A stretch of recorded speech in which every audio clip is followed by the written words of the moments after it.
మళ్ళీ మొదలు పెట్టండి. షేర్ చేయొచ్చు. ఊపకాయంపై ఎంతైనా రాస్తా, గోపగుయ్యమును పెంచేస్తా. మూడో ప్రపంచ యుద్ధం ఇది, నేడో రేపు తథ్యమది. అలనాడు మానవుడు ఆకులను వదిలిచు కన్న మూలములేసి కొడుకు నింపక చూసే. అడవిలో పరిగెట్టి విల్లెక్కు పెట్టి పెట్ట మాంసను కొట్టి చెట్టు గొమ్మను కొట్టి 2 రాళ్ళను తీసి నిప్పు రాజేసే. కోటి విద్యలు నేర్చి కూటి కోసము తీసే. ఇప్పుడు వ్యాయామం లేని చదువు, విరామం లేని కొడుగు. ఎంటర్ చేస్తే డేటా, ఇంటికే ఫుడ్ బేట. పొలుగు పట్టుట లేదు, పప్పు రుబ్బుట రాదు. రిమోట్ తిప్పితే పంట, మేట నొక్కితే వంట. కార్లు, ఎలివేటర్లు, వాల్మార్ట్లు, కాల్ సెంటర్లు.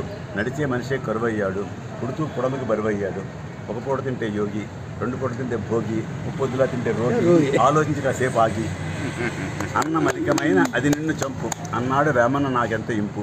గుండెకు జబ్బు, మెదడుకు మబ్బు, కీళ్లకు రోగం, ఊపిరితో రాగం, రక్తపోటు ఎక్కువ, చక్కెర వ్యాధికి మక్కువ, లివర్లో కొవ్వు, క్యాన్సర్కి లవ్వు, ఎక్కువగా కొరక పక్కవాడికి ఎరుక, ఓకాయంతో ప్రాణం, గోరుగాల్లో దీపం.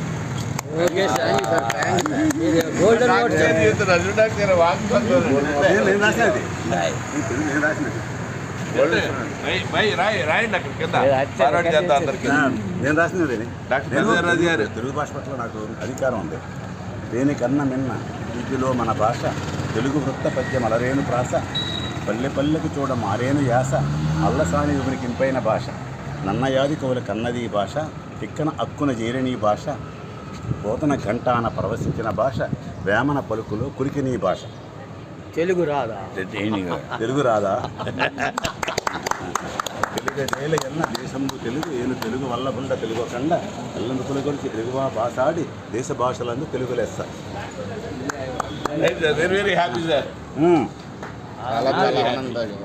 చాలా ఆనందదాయకం. మిమ్మల్ని కళ్ళలో చాలా మీ బంగారు